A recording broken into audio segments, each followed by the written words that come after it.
Let's see, hockey. We got some hockey. And then we got some Rockies. Oh my God, yeah. And we got the Giro. The Giro. Yeah, the Giro ended up pretty spectacular. Wow. Yeah, that was... It's funny the reaction to the tactics that were played and who screwed up and who and everything, because I saw Johan Bernil had something to say that he thought that Carapaz, by attacking the way he had, blowing the race up, was the mistake and everything, that then how that caused that he went a number of times and everything, and then when Yates went, he was the one closing that, and that if there had been a bigger group, it could have played out a little bit later to not allow such a big gap. But yeah, it was. I don't know about that. God, man, I just got to say, like, I really think that Del Toro was the one who. I just think if you're leading the race, man, you're leading the race. You're leading the race. You have the most to lose. You need to work, man. You need to, and thinking like, I know he's probably thinking, I don't want to help Carapaz too much and have him jump away and beat me by 3 minutes today and everything. But you're gonna let the other guy do it. It's like, you can't let Simon Yates do that though either, And I don't think it's just the individual riders. They've all got directors in the car with all the computer, from the race directors. Yeah. Like, they know that he's already got to the top of the climb a minute and a half faster than you. And you only have like 20-second lead. And guess what? On the other side of that climb is Wout van Aert. That was. I mean, and even Visma didn't play that great. If they knew how that was happening, it should have been Wout van Aert should have been just sitting at the top of that hill, waiting. Let's go, man. Yeah. You know what I mean? But I mean, it still worked out. And you can't plan. You can try to, but even that break that Wout van Aert was in wasn't like the first one. Yeah. It materialized after like 3 or 4 other breaks like fell apart. So the fact that they pulled it off and it did work was planned, but you can't count on that plan. Yeah. So like everything fell in place for Visma, which is cool. I mean, give them all the credit in the world because they planned it out. Simon Yates waited. He waited until this was the climb that Chris Froome just destroyed him. In 2018. Yeah. So this was like exercising demons, but still the other directors like in the cars, they weren't telling him, hey, don't let this get any bigger. Yeah. Now's the time to start working with Carapaz. Don't ride along. Yeah.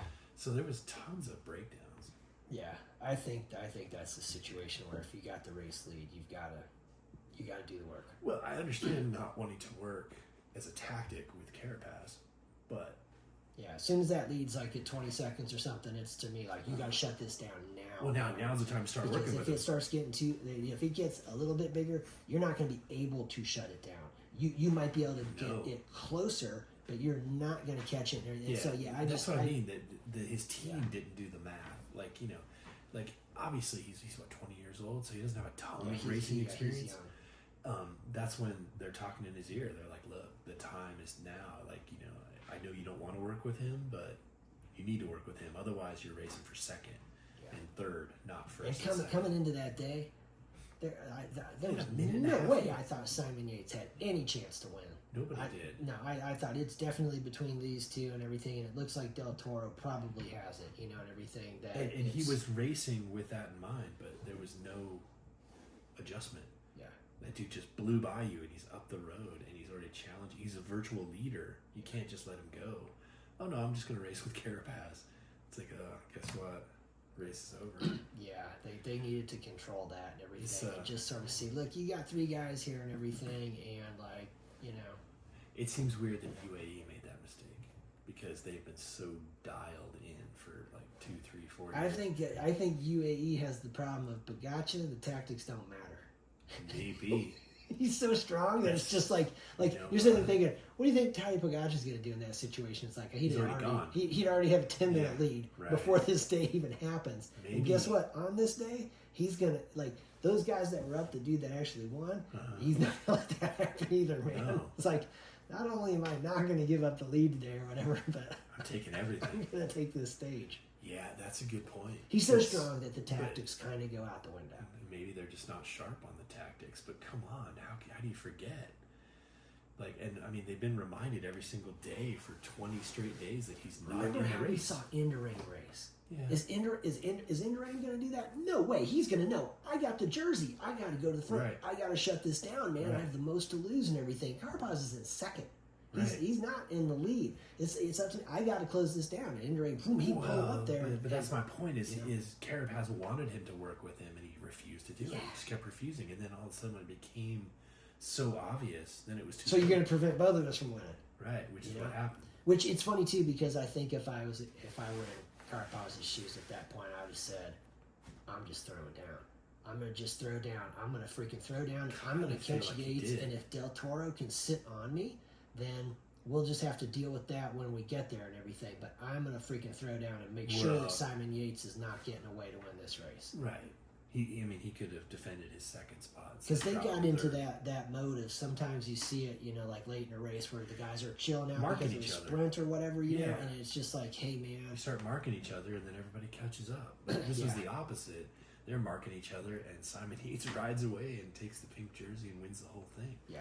Like, it was, I don't know. You know what, I saw one of the riders, a different rider, he would kind of disagree with, like, everything that I've said. He would pretty much just say, like, look, you have 3 awesome strong guides there, but it's basically like playing cards. They're holding a different hand as to how they can play their cards at this point. Nobody really did anything wrong. It just kind of worked out this way. Okay, but they've all got cards, and I get that. But in this situation, you can see everyone's cards because everyone's racing on live TV, and you've got stopwatches. So, like, I don't know what they were waiting for. Like, he basically was ignoring the fact that Yates was up the road getting time and getting closer and closer, and then eventually, he put 5 minutes by the time it was all said and done. Yeah, something like that. I just don't see how anybody... The card game analogy works to an extent, but it's like when you're watching it, and the cars are getting live updates, they get time. They got the motorcycle guys that ride around with the sandwich boards, the time written on them, like how far ahead, and I don't see any excuse for letting it get that far out of hand. Yeah. And he's young. I hadn't considered that, maybe we forgot tactics because we have Tade, and we just wind him up and let him go and see what happens. But, like, Visma, they played it perfectly. I'm sure they thought, this is what we're going to try today. And, best case scenario, he ends up in 3rd overall because I think he started in, like, I mean, Visma has done that tactic with Wout before. Oh my God! Get him up in a break on a mountain day, kind of knowing, like, when this break starts to explode and everything, and we're coming up, he's going to be able to help. Normally, Vendigo, you know what I mean? Yeah. He's going to be able to help him in his situation and everything. And, I mean, he's a superstar all on his own, but he's much more like a superstar teammate because he would do all that sacrificing, and he did for Yates.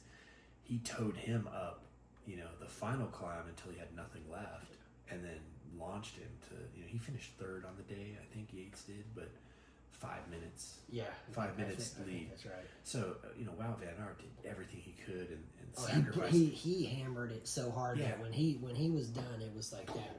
Yeah, he was off. There's not one more pedal stroke. It's like... that's what I mean. Like, for Visma, they have, like, this superstar that's a super teammate as well. He didn't have to do any of that. He could have just ridden up there, and Yates probably wouldn't have caught him. Like, he could have just ridden his own race for his own purposes, but... Yeah. It makes the Tour, Tour de France look a little different now. It's like, wow, they like got it together, and maybe. I know everybody's talking pretty big right now. It's a confidence thing. It's not that all of a sudden everyone's fast or anything, but it's like all of a sudden this team just like they played it. Yeah. They played everything perfectly. They took over on the last day. The Dauphine's coming up here pretty soon, and all 3 of the big boys are there. So we'll see how that goes. And everybody's talking pretty big. I see them saying Remco is like, I don't know, like, he's like a 2 kilos or a kilo and a half lighter than he was and everything. And remember I was saying that, like, this guy get a little bit lighter and everything, like, and he's already not a heavy dude, No, definitely not. Yeah. So he might have a little more explosive. He might be just a little tiny faster, and everything. Which and then can't downhill. Yeah. Oh God. Yeah. He was. Yeah. I mean, I think there's a good reason. He's just scary. He's just the full package, man. Right. Where it's just like, Well, there's. How many races have you seen him crash badly, hops back on bloody, and still wins?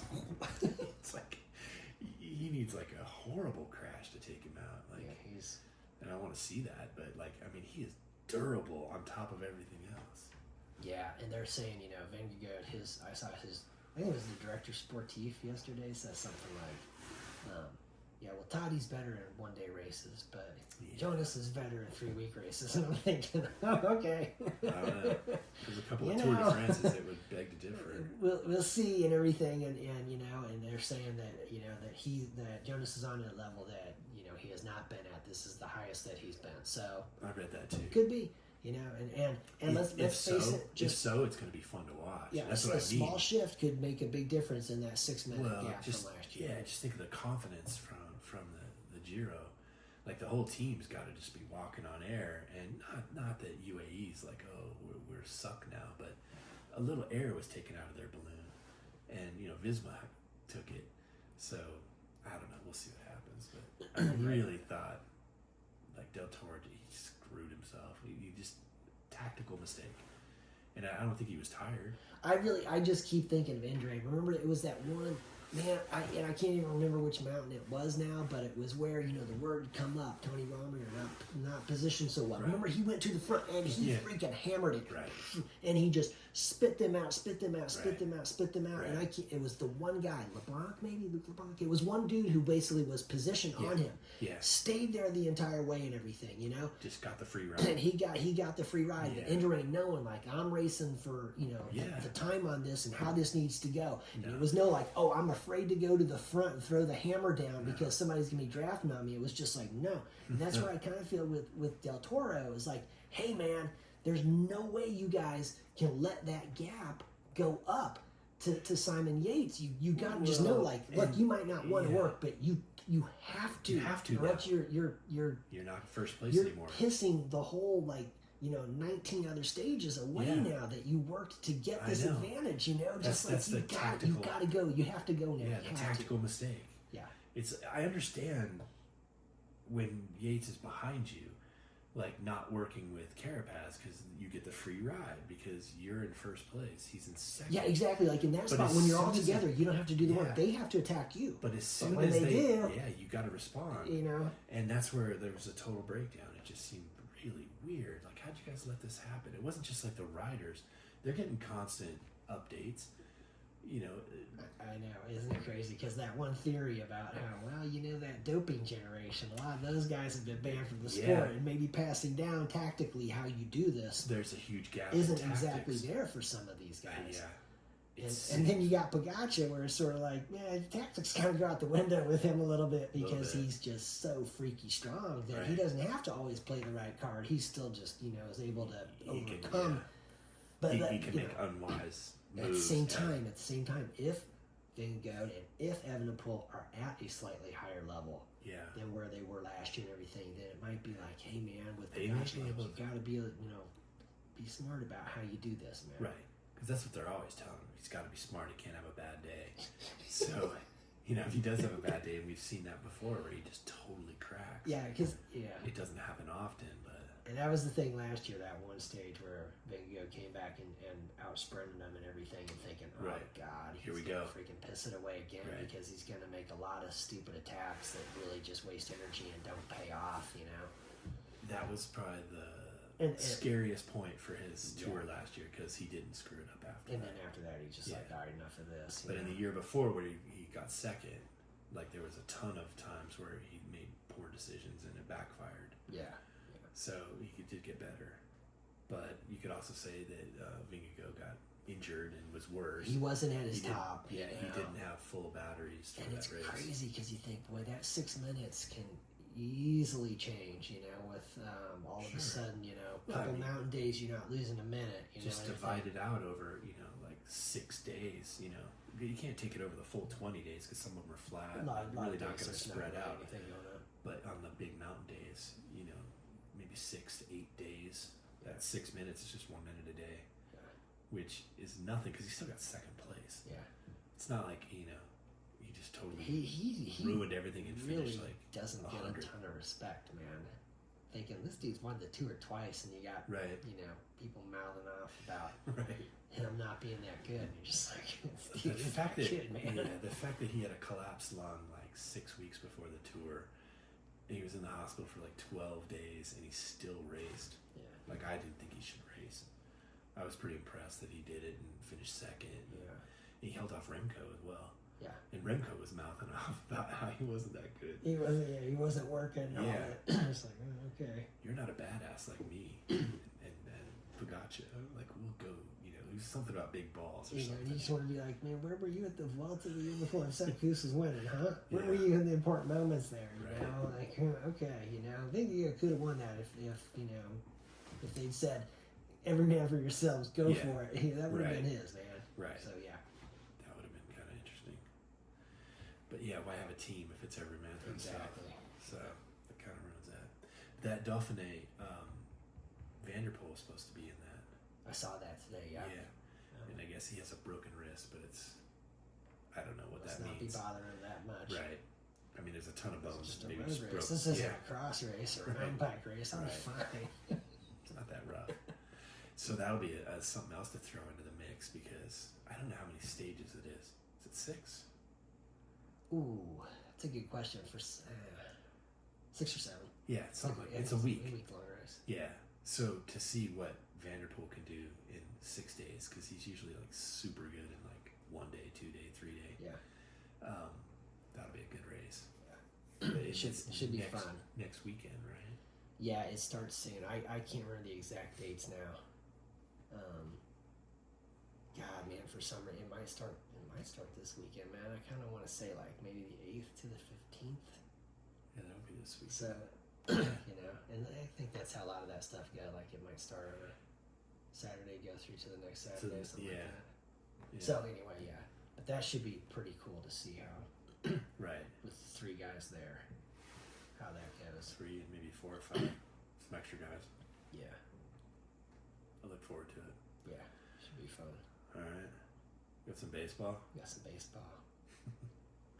Too bad the Rockies can't play the Marlins like 120 more times. 135. 135. That is the goal. Yeah. I can't believe they swept the Marlins. I mean, how bad are the Marlins?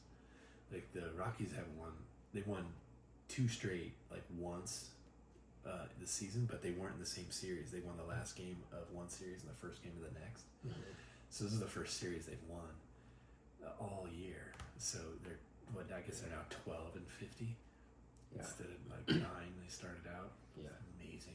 Yeah, they're on fire. They're on fire. That's what I mean, but now they got to go play the Mets tomorrow. The thing is, to get to that 135 losses doesn't leave a lot of wiggle room for some winning. No, it doesn't. You know what I mean? It's like it's 27 wins. They're already at 12. Yeah. I know.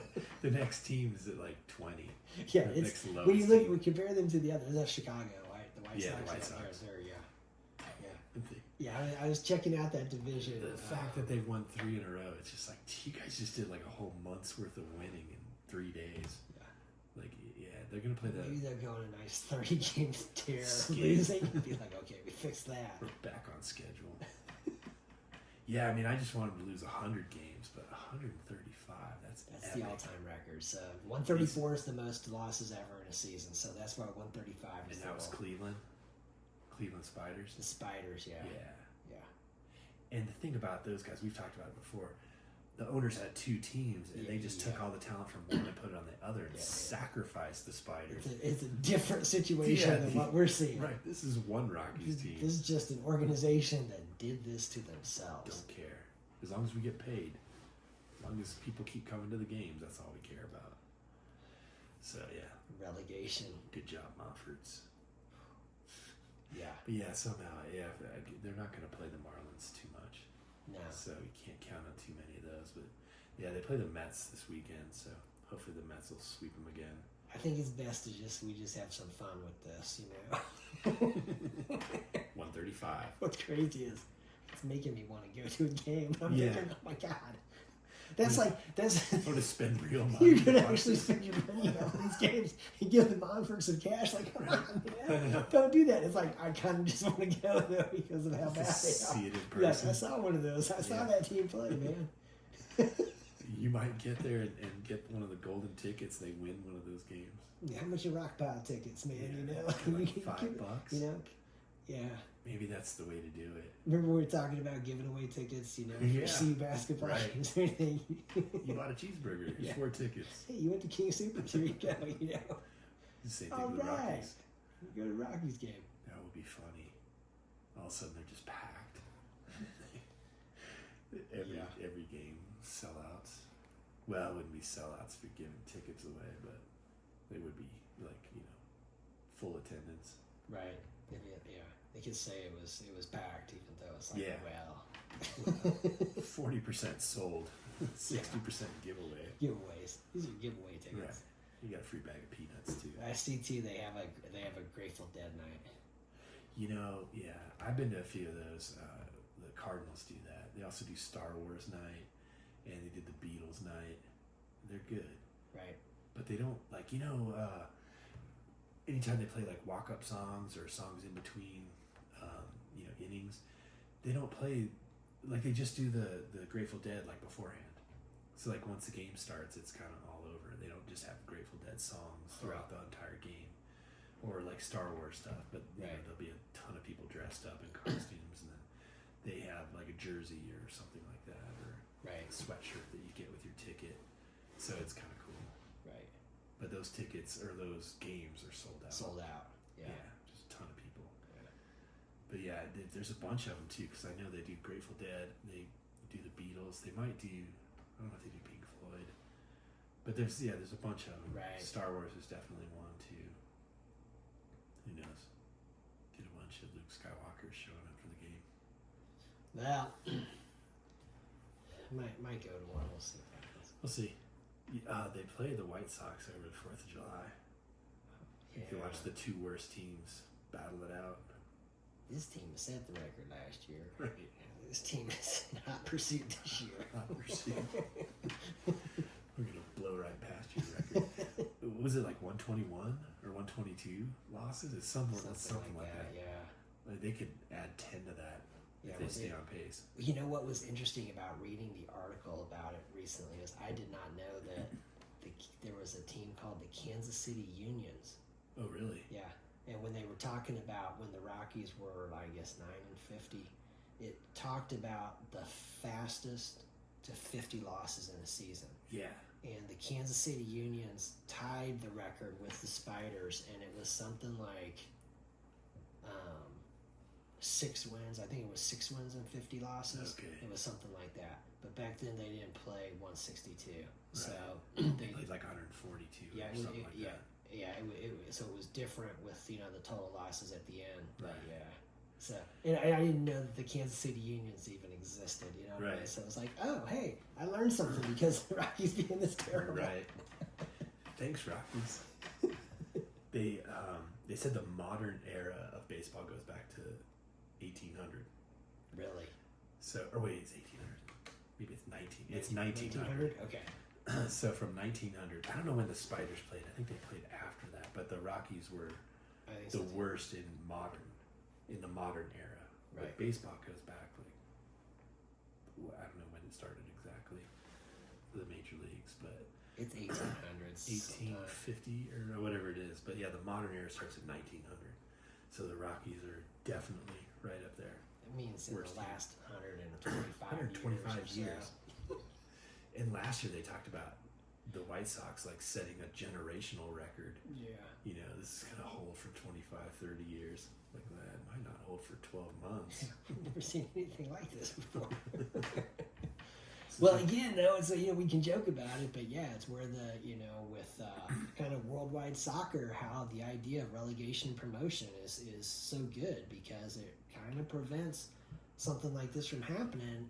As far as if you are this bad, you're moving down, so you're not going to be playing, the Dodgers and the Diamondbacks and I wonder how Padres and all that again. How that ended up with the European soccer. Did they already have all those leagues and then they just they just decided this one's the best one and this one's second and this one's third, or if one league developed all of them. So so they say the NFL decided that we're going to have NFL 2 and then 3 and then 4 and give them better names than that, but or did they just take? I don't know. It's it's so different because I remember watching something on Netflix and it was going over Barcelona, and it was talking about Messi and that when he was 12 years old. Yeah, they had academies. Exactly. And so it just seems like it's just different.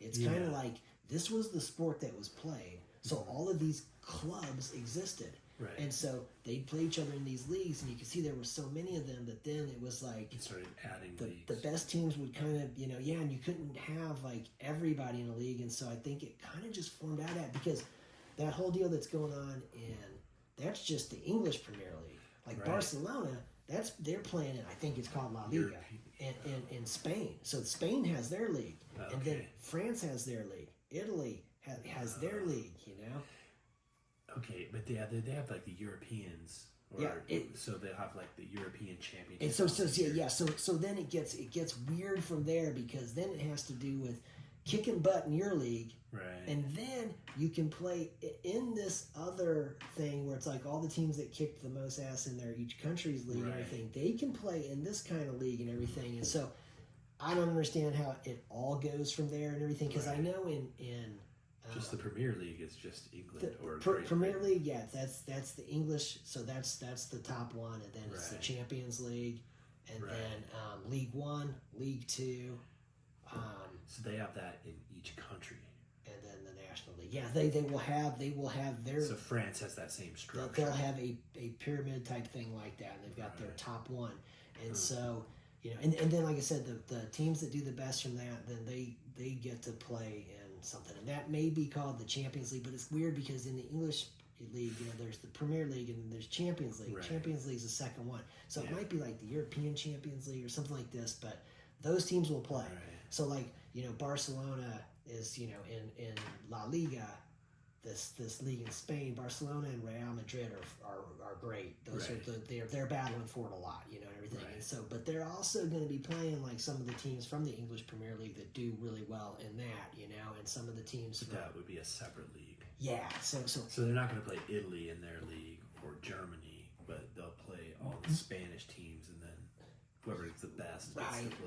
And then they get to do some of these other little tournaments and so and again, I don't understand all of the structure of it. And really from watching Welcome to Wrexham, that's how I understand how the English Premier League is structured and how and seeing it, it's like, wow, it's So to incorporate something like that here in any U.S. sport would take forever. It would be really difficult. It seems to me that college football right now is ripe for something like that because there is some major change that needs to happen and what's going on with that. And like Nick Saban, how he was talking about, basically having 40 teams at the top of the college football Premier League. 40 teams there, and basically each of those broken into 4 10-team conferences, and then it would make sense to be like, hey, now you've got, like, say, the College Football Champions League, this next league down here. Maybe it's the next 40 teams. Yeah, we've talked about that too. Yeah, and you've got that idea of promotion and relegation. College works really well because there's so many, especially basketball. Basketball, there's so many D1 teams. There's over 200 football teams in D1. So, but to do that at the professional level, so it probably wouldn't work. Or how many NFL levels are you going to have unless you take college and slot them in right below? The way things have developed here, how it would have to be. It's kind of tough. And you know what? MLS, Major League Soccer, does not have promotion relegation, and it's one of the only leagues in the country or in the world that does not have that and everything. And it was basically the owners just being like, no way. Well, that's because the owners didn't want to have to face dropping. They have to be good, right? Or you're moving down, man. Right. If we're not good, so what? Yeah, we want to get ours no matter what. Right. So, yeah. I know, we're good at greed. Yeah. It just seems like, instead of putting the best thing on the field, like, the owners are like, no, we want to put the most money in our pocket. So, where you could organize it different and you get a better product. Yeah. And, if you're just a crap owner, then you'll just sift down to the bottom. Yeah. That's really how it should be. It's like the Rockies. Yeah. But they don't. Sifted down to the bottom. They're at the bottom of the major leagues. There's no, Exactly. they're not going to put them any lower. They don't move down to a lower level and somebody else comes up. Yeah. You just have to start watching soccer. Give in. Give in and check it out a The little bit. problem is you have to get up at like 4 in the morning to watch those games. That's true. Yeah. Like time, 8 hours time away. difference is pretty severe. Right. And yeah, watching them after they happen, that's not worth it. I can't even do that with the like a U.S. football game. I can't if I know the score, there's I'm no not way. watching it. It's just like okay. Just, Especially if it's like the Buffs lost. Like I don't want to watch that. yeah. You know. Yeah. Thank you for The Buffs won. Sweet. Who we got next week? Right. You know. I'll try and make that one on time. Yeah. Yeah, I can't do that. Yeah. That doesn't work.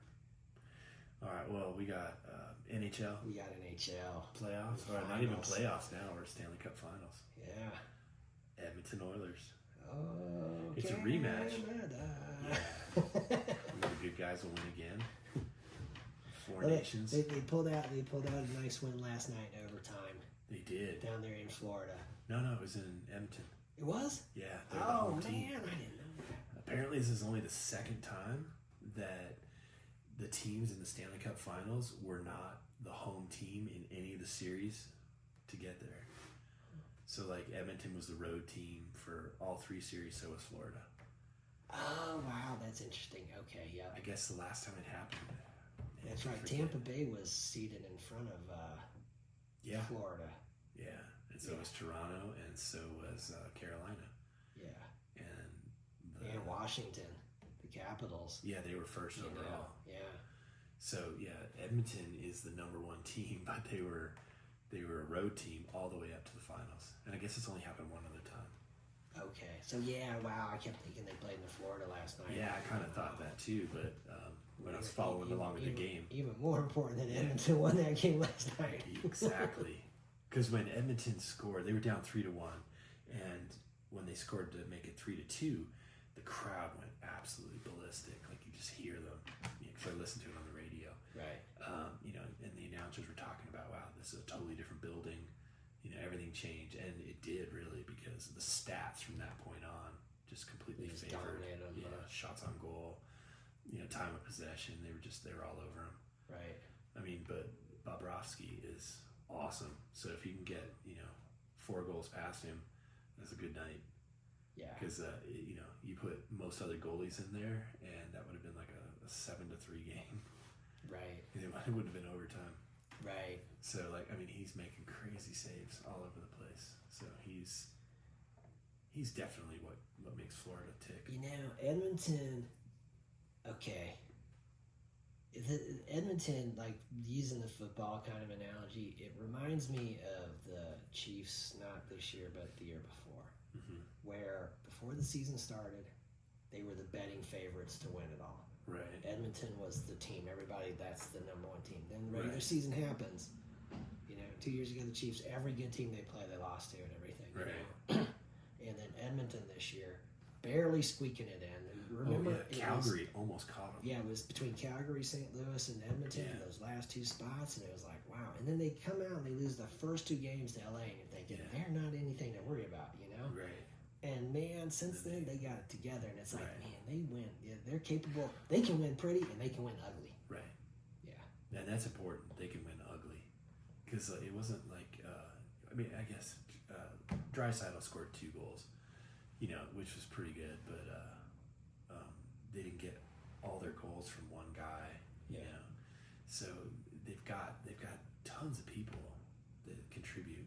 Dude, and I just think that Evander Kane just. Oh yeah. It's just I He's just think like people. You know what, man, that presence is so awesome. Yeah. I heard that on the radio. There was a little talking between with Kachuk and Kane before it even got going and everything. I just was thinking, oh god, we were joking about the 4 nations and how that started off, and just like, Yeah, the Edmonton Oilers, like they're finishing all their checks, And I was listening to the Edmonton broadcast, so they're a little more favorable to them, but still, they were pretty, diplomatic or honest about some of the things, like the goal that was scored to make it 3-2. They're like, ooh, that was weak. Right. They're like, but we needed it, definitely not giving it back. But We'll take that. they're like, yeah, Bobrovsky, when he sees the replay, is going to be bummed. Right. But still, it counts, and it did. It changed the game. Yeah, because you think without it, it's not going to overtime. Oh, definitely not. And they scored, I don't know, maybe 12 minutes left in the third to tie it up. And then the place is just on fire. The crowd's crazy. And from that point on, it's like sudden death. Yeah. So, I mean, they played almost 30 minutes of the first overtime. I think the goal was like 29 minutes, 10 seconds or something like that. But it seemed like overtime started 10 minutes early. Right. Because it was just, every single shot was a big deal. Every possession, every icing. Yeah. But yeah, Edmonton, they look good. Yeah. And last year, they fell down 3-0 and then came all the way back and lost 2-1 in Game 7. Yeah, brutal. So, yeah, I mean, brutal. They win a couple of these, if they don't fall 3-0, like they're in good shape. Yeah. Because I think they're even grittier and tougher than they were last year. Yeah. And last year, I think they were about 15 Evander minutes. Kane last year was injured. Yeah. Yeah. And so there were, I think he missed multiple games and everything. Like he didn't play in Game 7 and stuff, and you're just like, oh man, you know. So yeah, he's a force. Yeah, he had some abdominal strain or something like that. You know. So yeah, that's And then I just remember when he was on the Knights, the Golden Knights, and I just remember how it was against the Avs that year, and I just thought like that dude just changed the whole series and everything. Yeah. It was just like. Because, like, in the first round series, when the Avs played St. Louis, the whole knock on the Avs was that they were soft, and everything. And then Landeskog, I don't even remember who it was on St. Louis, but it was like game one, wham, Landeskog pounded a dude, and it was like, man, the Avs just smoked him. Right. And then it was the next one, they won game one. Yeah. Easily blew them out, remember? Right. And I remember it was the end of that game, and it was Kane kicked somebody's ass, and it was just like, uh-oh. And they have squeaked out game two. Right. But it was like the tide had turned. Yeah. And then they lost 4 straight. Right. It was just like, oh, man. And so for Evander Kane to be on Edmonton, it's like, this dude he's a series changer, man. Definitely. Because you look at, like you described, Landeskog came out there and laid the wood to somebody. But it doesn't change the whole team. But Evander Kane can do it all by himself, like where he's tough enough, mean enough to like make it stick, and like the rest of the team, rallies around it. So yeah, the Avs definitely they need more toughness like that. Yeah, just a little grit would go a long way because they're long way. I would just straight up, they are right there with Edmonton and everything. They are right there with the absolute best teams. They are way better than Dallas Stars, and that series is just like, oh, come on, man.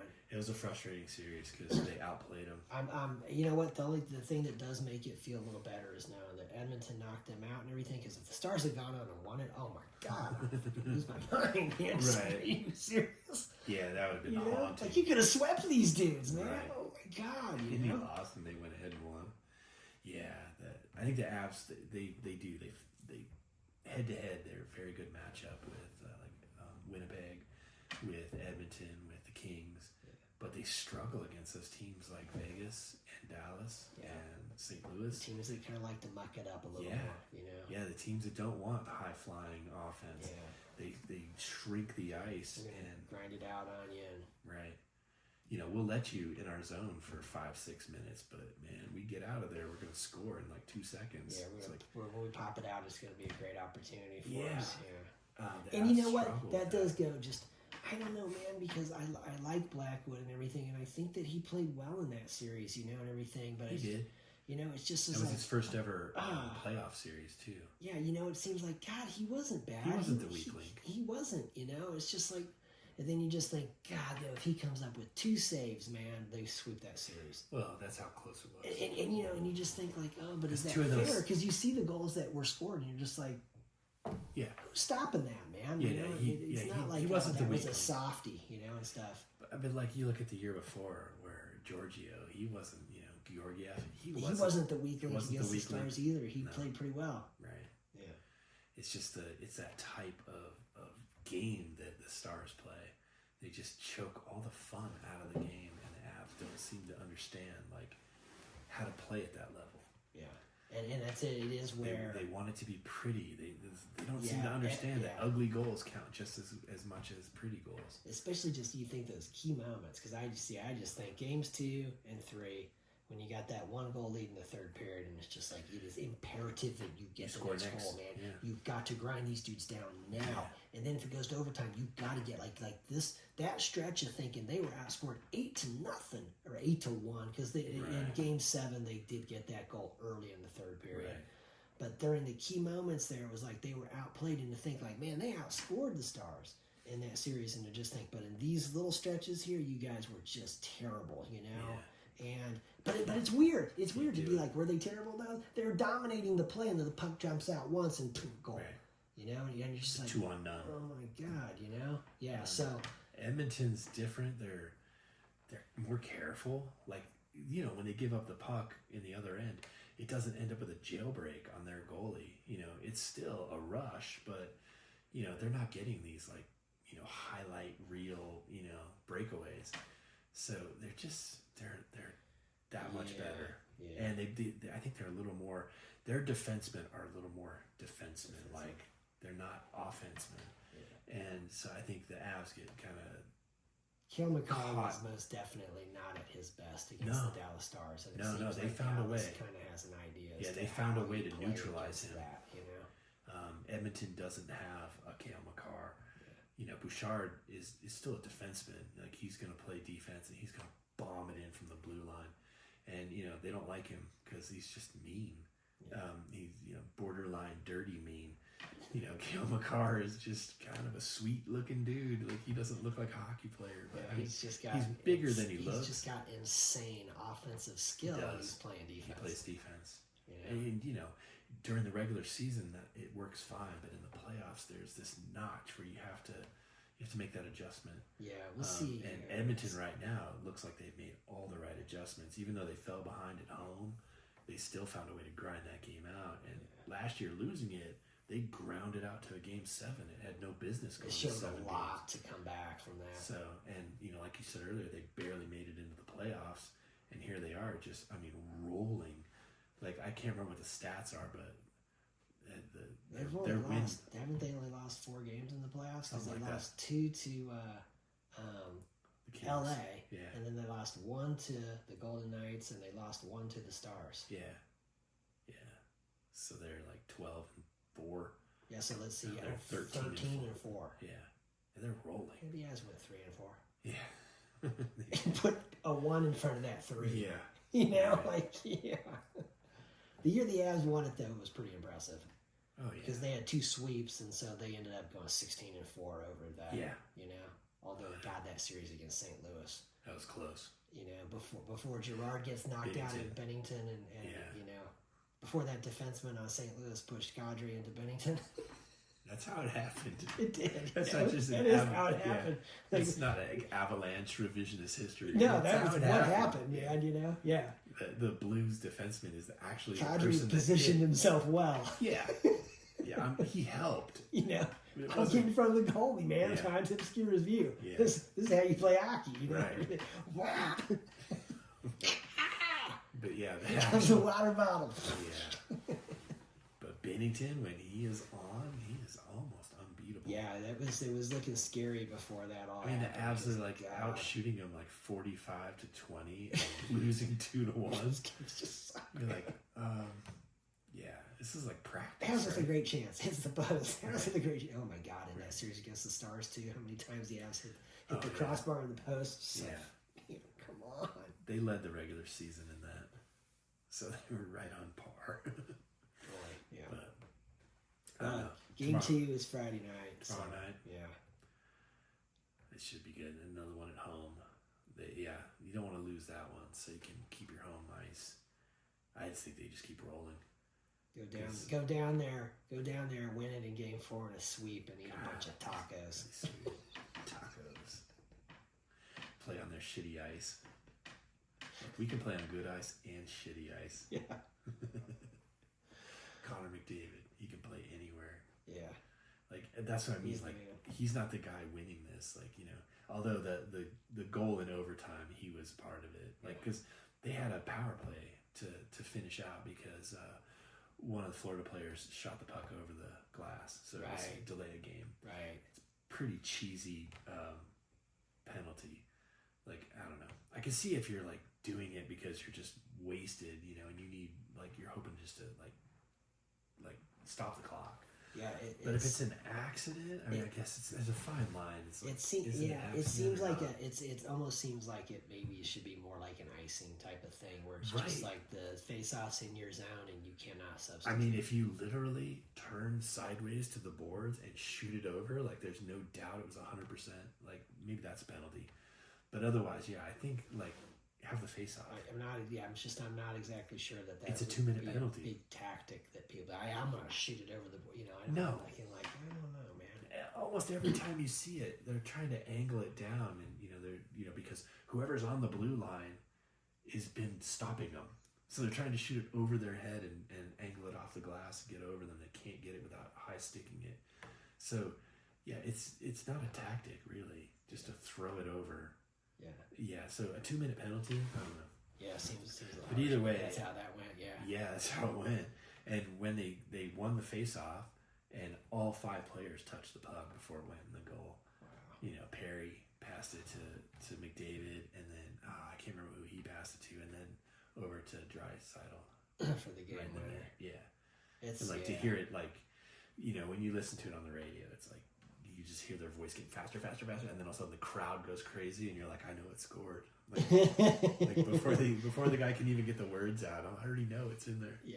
And then the horn, it's pretty exciting. Yeah. And they haven't won the cup since 1990, so they've been waiting a long time.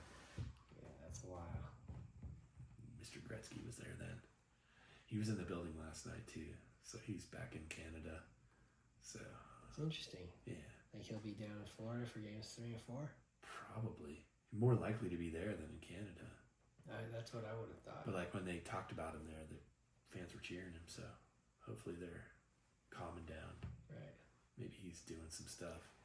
Got rid of that hat. Yeah. Burn that fucking hat. Make Canada great hat. Yeah. Make Edmonton great. Connor Tomorrow night. McDavid. Yeah. Yeah, he's awesome. Cool. All right, another Meets Nothing Rock. beats rock.